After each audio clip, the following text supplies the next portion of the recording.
homecoming week at Iowa Western. And how about that garden party with the Bronkbusters? Killing time in Canesville, as easy as 1, 2, 3. Two city schools go head-to-head, both looking to run back into the win column. The Lynx looking for a W at the Wick, any way they can get it. The two top high school volleyball teams in the Bluffs tuning up for the postseason party. And running down the dream, giving it everything you've got. I'm Mariah and she's Claire, and we're members of the Ale Girls Cross Country team. And the Bluffs Sports Zone starts right now.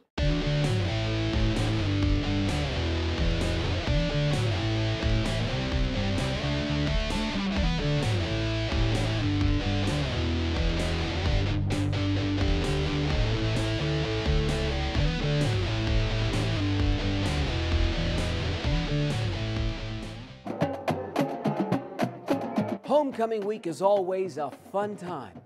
From the parade to the pep rallies, it's just a chance to let your hair down and let it all hang out. Hello, I'm JJ Davis, and welcome to our latest edition of the Bluff Sports Zone. And that's right, friends, what would homecoming week be without the big football game? However, Garden City, not your usual homecoming toiki. No, these Bronkbusters come to town ranked second in the nation. But they did it once and they can do it again. Now, the Reavers already crushed then second-ranked Butler at home, so why not an encore?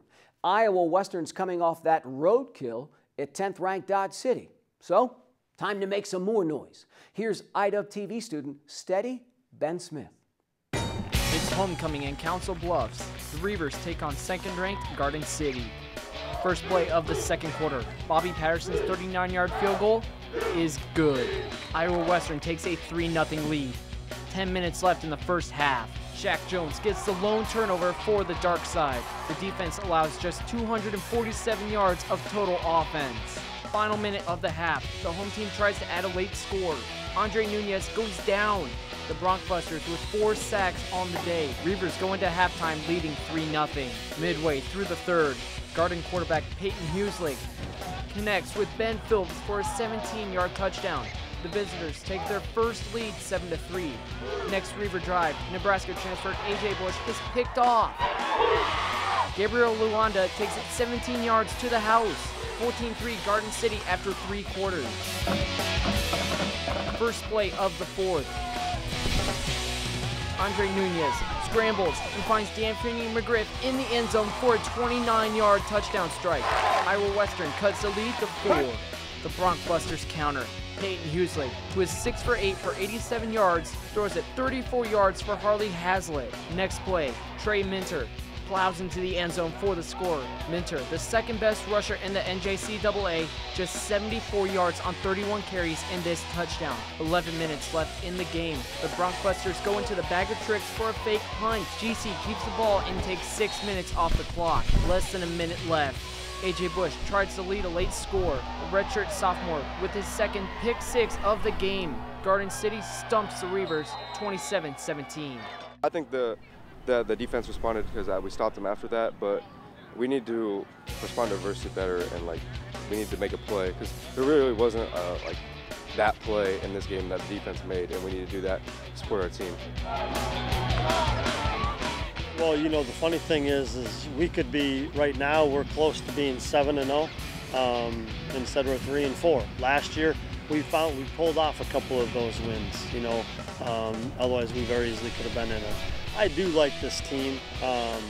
You know, we've lost some games, but part of that is the standard has been sent, and Iowa Western has raised it into some of these schools in Kansas, and I knew it was going to happen.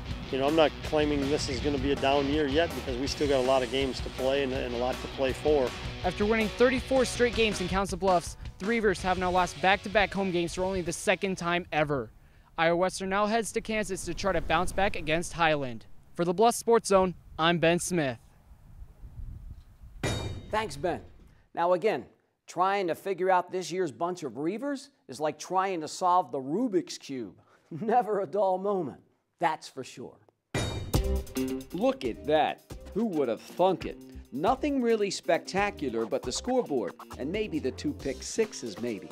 I mean, the dark side holds the big stud running back to under 100 yards. Nunez numbers, so-so.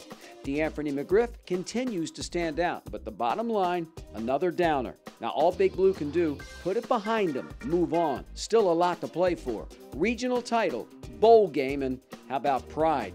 Got a feeling this is just going to be a blip on the Iowa Western radar screen. You wait and see. And that's not all. Now, homecoming week sees the men's and women's soccer teams kick it around with some alumni. A lot of sore muscles in that one. And then, what about the 4th-ranked volleyball team? The Reavers hosting the Homecoming Festival Tournament. First up, Southeastern. This one never in any doubt. Michaela Doyle leads the way, one of her match-high 14 kills. But let's not forget the former Titan, Abby Berkston puts it away. Now, Alicia Williams and company breeze 25-9. The total domination continues in the second set. What do you say we hold a block party? The freshman middle blocker from Ashbury, Iowa says, copy that. Michaela Doyle, 20-10 home team. Iowa Western just killing it with ease. The Reavers take the second set in front of the new athletic director, 25-12. More to talk about in the third. Imelda Aziabu says, bye-bye. Big Blue takes the set and match, 25-14. We took care of the ball on our side, so that's good to know that we played through some adversity. I know that's really cliche, but we have a lot of injuries right now, and we had a completely different lineup we've never done, so it's probably good that we played a team that we could control. How tough is it with some of the starters out, for a while, and you've had to soldier on? It's definitely tough because a bunch of our key players are out, but we have confidence in our other players on the bench who can come in and step up and take their role. Iowa Western then crushes Colby from Kansas 3-zip in the night match. The Reavers ready for 2 more the next day. And for more on that, here's IDUB TV student jumps right in, Riley Martin.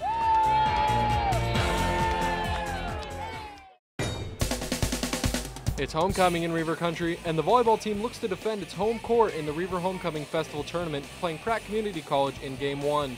The Reavers come out hot on the attack as Casey Hohentanner sets up Imelda Aziabu for the quick kill, one of her 5 in the game. Later in the first set, Michaela Doyle has her kill dug, only for the redshirt freshman Michaela Aspergren to grab the IDUB point for a double Michaela attack. The Reavers take the first set in a controlling manner, 25-13. Olivia Waldakevich sets the ball up for Pratt, who returned the ball back over the net to Big Blue. Aziabu with another kill to get the point for the Reavers as the home team rocks everyone to sleep with their domination in the match, 25-8. In the third set, Kaylee Grant passes the ball up to Aziabu for another kill off the side of her hand that sends it curving away from the Beavers. Now at the end of the third set, Abby Berkston, who led the way for the Reavers with 13 kills, ends the game at 25-14. We actually have a lot of injuries right now, so we're just trying to save people here and there and play sparingly when they need to, and just kind of get a feel for some other people that can go in during those times, and so that if someone gets injured at crunch time against someone like Indian Hills, then we have those people that have some experience. So it's good to just be able to play everybody and get them some good swings on the court. Iowa Western would go on to win their second game of the day in 4 sets with Monroe Community College. Abby Bergson, who led the way again with 20 kills as Big Blue defends Reaver Country in the homecoming tournament. For the Bluffs Sports Zone, I'm Riley Martin. Thanks, Riley. And certainly, last but not least on this homecoming, how about the Fantastic Four? First up, Isaiah Samoy. Look at that. The stud long-distance runner set 8 school records back in 09 and 010, was a 10-time All-American. Is that all? Isaiah Samoy inducted into the Reaver Hall of Fame, as was a couple of pretty good women's soccer teams from 06 and 07. Both clubs finished runner-up at the national tournament. And Miller Ortho Specialist, over 20 years of dedicated service to Iowa Western athletics. That's a lot of wrapped ankles and tape for sure. Congrats to this year's Fantastic Four and their induction into the Reaver Hall of Fame. Get ready, the playoffs just about here. Will the Saints get back to state?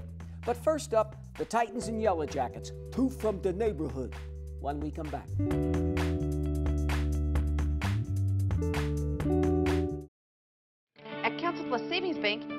get personalized customer service.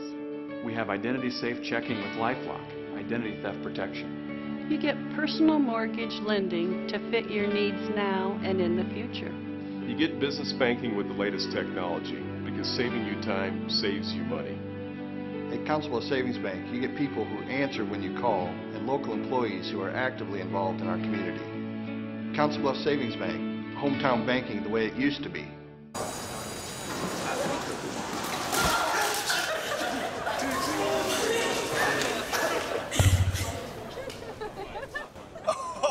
That's low, that's low. That's low and below.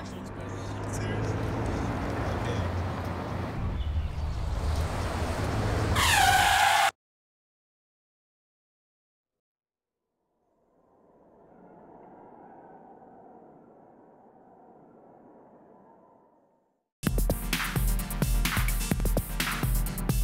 Council Bluffs is a growing, vibrant community. It's becoming a modern 21st century community. We will be the largest free Wi-Fi hotspot in the United States. Our vision is about building a community where families want to live and businesses want to locate. We see that as a great potential enhancement for future growth in the city. This portion of the Bluffs Sports Zone brought to you by Cutler O'Neill, Meyer Woodring, family-owned funeral home, serving Council Bluffs in southwest Iowa for over 100 years. Now, both are coming off a loss. In fact, Lewis Central dropped out of the top 10. I mean, one loss and you're out? Wow. And Thomas Jefferson's coming on. These Jackets gaining more confidence with every game. Hey, we can play with these guys. But this one's in Titans country against a pretty good quarterback and a pretty good team. Here's IWTV student Mr. Smooth, Daniel Kingery. Lewis Central huddles up for their inter-city battle with the Yellow Jackets. First quarter, first drive. LC quarterback Max Duggan keeps it himself from 13 yards out. 7-0 home team. On TJ's second play from scrimmage, Jake Axtell breaks loose.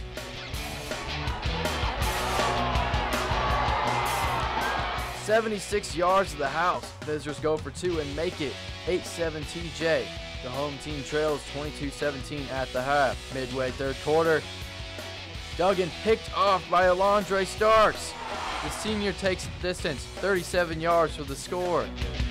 28-17 Thomas Jefferson. Yellow Jackets pile up 424 yards on the ground. Cameron Baker here leads the way with 185, and this his third touchdown. TJ stuns Lewis Central 42-33. Our kids didn't have any doubts. They knew this could happen if they executed, if they moved it on the field. But the fact that it finally came through for them, we've been telling them for a long time it could happen. The fact that it finally came through, just that confidence factor really makes everybody believe and just makes you play better the next week. Baker on the carry for TJ. It feels real good. I feel like they think that they're the best in the city, and to finally shut them up feels great. First and foremost, congratulations to Thomas Jefferson and Coach Anderson. Their team played awfully well tonight, and they outplayed us and deserved to win this football game. The Jackets even their record at 4-4 and still have a shot at the playoff. LC drops its second straight after starting the season 5-0. For the Bluffs Sports Zone, I'm Dan Kingery. Thanks, Daniel. And then there's AL. The Lynx back home after a couple games against some monster programs. Now, the Wolfman and this bunch in a winnable game. And if there was ever a team that needs a win desperately, it's Abraham Lincoln. Here's IWTV student, Wired for Sound, Colton Emsweiler. Abraham Lincoln searches for its third victory. The Lynx host winless Sioux City West. First play of the game. Wolverine quarterback Micah McQuell is pressured and throws it away. The officials rule intentional grounding in the end zone. That's a safety and a 2-0 lead for the home team. Ensuing drive, junior running back Jasper Stottlemyre plows through for a 3-yard touchdown. AL with a quick 9-0 lead. Mid-first quarter, the visitors with a trick play. A pitch to Marquise Bolden. He launches it to Trey Wicke, who stays in bounds. 23 yards down to the 2, but it's all for naught. West, 4th and goal from the 7. Incomplete. A huge goal line stand for the Lynx as they take over on down. 5 minutes to go in the half. Abraham Lincoln up 9-3. McQuell wants it all, but Frank Jerkovich picks it off. The ALD forces another stop in the red zone. Lynx with the ball, working on a 2-minute drill.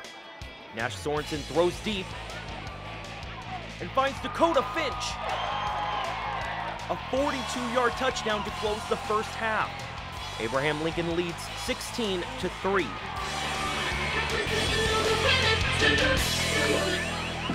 The Wolverines cut it to 9 in the second half.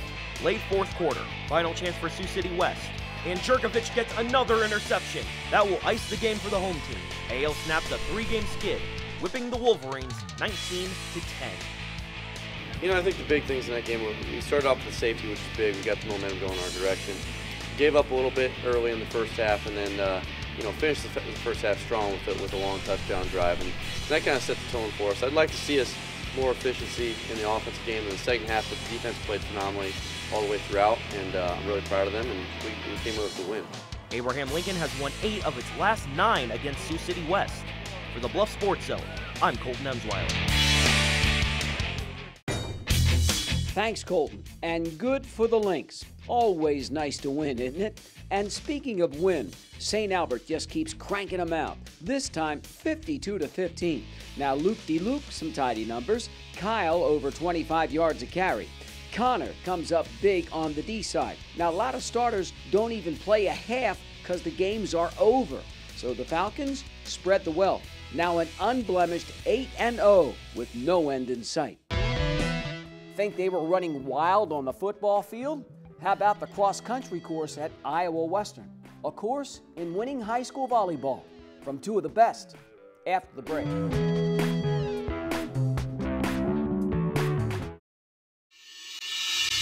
For more than a quarter century, thousands of Southwest Iowa athletes have relied on this team, GeniEd Sports Med.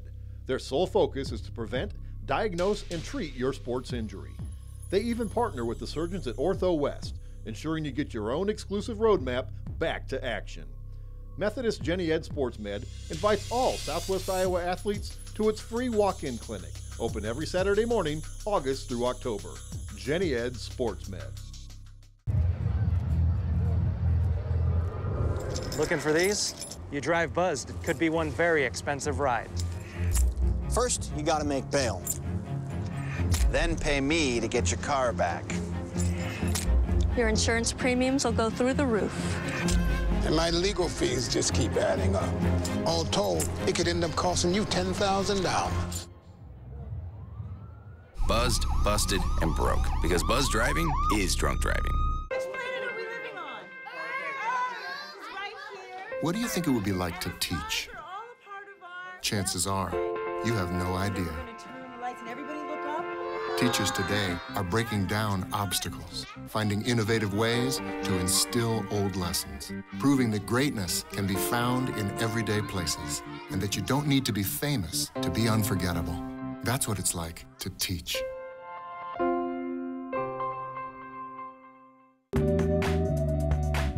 The Titans won their first match ever at state last year. Who's to say they can't do it again this season? I mean, I'm just saying.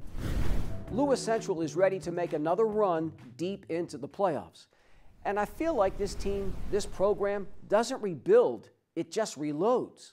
And then there's the second-year head coach, a different kind of bond with his players. Well, here's the newest member to our BSC Funhouse, IDUB TV student Brent Pentecost. Senior night in Titan Country. 7th-ranked LC plays host to Glenwood. First set, the Rams look to send it over. The Titans' Catherine Poore with one of her 3 blocks. Home team up early. Visitors with too many unforced errors as sophomore Brielle Smith sends it long. Lewis Central wins the first set, 25-11. Second set, more food for the poor. The junior again with the block party. LC takes the second set, 25-10. The Catherine show continues. The junior with one of her match-high 14 kills to go with her 10 assists. Serve me up another. 7th-ranked Lewis Central wins a killer third, 25-13. The Titans blanked Glenwood 3 sets to I none. thought that we played really well. We passed the ball well. We ran it in system. We were able to run our offense when we wanted. But our defense was very, very good tonight. They picked up a lot of balls, had a lot of really good blocks. So overall, I think we had an excellent match on our part. Lewis Central takes their own invitational tournament over the weekend, winning 4 out of 5 matches, finishing up the season 27-8. For the Bluff Sports Zone, I'm Brent Pentecost. Thanks, Brent. Now, keeping pace are those Saints up on the hill. St. Albert looking to make another deep run as well. And I got a feeling. Here's another newbie, IDub TV student Carter Jensen. Senior night for the 7th-ranked Saints. St. Albert is home against Denison Schleswig. First set, home team on the attack. Lexi Petrie with one of her 30 assists. Saints jump out to a big lead. St. Albert serves up 11 aces in the match. The 7th-ranked team in the state takes the first set 25-12. Second set, more the same. Sydney McLaren with one of her match-high 14 kills. The Saints are in control. The Monarchs struggle to find any kind of rhythm. Into the net, they hit the ball. St. Albert wins second set 25-11. Third set, same as the last. Another ace for the home team. St. Albert has too many weapons. The Saints dump Denison Schleswig in the third set 25-17. SA wins the match 3-zip. I think we started out strong, played well in the first and second set. Third set we were trying to get everybody in and we got kind of a little too comfortable at times. But overall I thought we did a great job.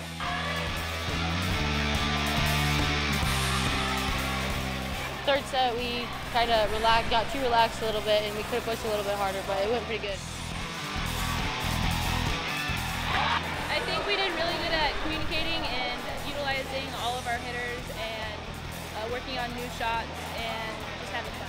St. Albert closes out its regular season with a 3-1 win at Clarendon. The 7th-ranked Saints march into the second season 23-4. For the Bluff Sports Zone, I'm Carter Jensen. Thanks, Carter. Now, St. Albert sitting pretty at 23-4.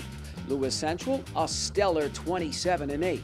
Abraham Lincoln, 13-27, and Thomas Jefferson, 11-23. Next up, our play of the week. My head is spinning with this one. On a swivel at the cross-country championships. On the other side.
Every time I see these kids, I have nothing but the utmost respect for them. High school cross country, tough. It's that simple. Every runner, first or last, deserves nothing but the utmost respect. They held a couple of championships 2 days running at Iowa Western. Now, with the new building going up beyond left field at Doc Ross Field, new course. But then again, running is running. On your marks. 74 girls take off in the Hawkeye 10 championship meet. The distance, 5 kilometers or 3.1 miles. Denison Schleswig finishes 1-2. The Lady Monarchs win their second straight team title. Lewis Central comes home 6th. Now freshman Isabella Smith here leads the way with a 23rd place finish. It's really cool being a freshman and be able to have that opportunity. And I'm just so proud to have these two girls beside me pushing me up throughout the way. Glenwood paves the way on the boys' side. The Rams place 5 runners in the top 18 to win the team title for the first time since 2011. Lewis Central comes in 4th. LC's Brendan O'Brien, who finished 2nd last year, finishes 3rd out of 76 runners this time around.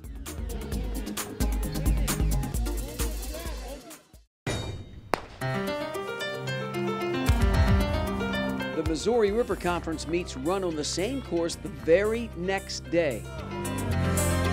First up, the girls. Now Sioux City Heelan hustles in first and takes the team title. Mariah Hyluson from Abraham Lincoln cracks the top 10, finishing 10th. The Lady Lynx finished 4th. I think it's amazing. I mean, like my first year at AL and running cross country for the first year, I'm just so grateful. On your mark. Then it's the guys' turn. Again, 3.1 miles. Here we go, Mac. Thomas Jefferson's McGuire Midkiff leading the way a mile or so in. But when it's all said and done, Miles Scott from Sergeant Bluff Luton comes across first. Midkiff finishes 4th. However, the Yellow Jackets win the team title for the 3rd time in school history. I've never had a year, 32 years of coaching cross country, that we've had so many. Every other day there's somebody gets hurt in something. So I don't know that we have the most talent on the boys or girls, but we got the most resilient and just great heart kids. I didn't win it for myself, so as long as I did what I can to help the team, then it should wipe away any pain I'm feeling about the individual meet. That it does. The Jackets and all the rest gearing up for the state qualifying meet a week later and to be held once again on the campus of Iowa Western. Now it's time for our play of the week. Homecoming, the Woiks. So who? What's it gonna be? TJ stuns LC at Lewis Central. The Jackets' Jake Axtell sets the tone. A 76-yard touchdown run. Thomas Jefferson runs for over 400 yards and stuns LC 42-33. Jake Axtell with our play of the week.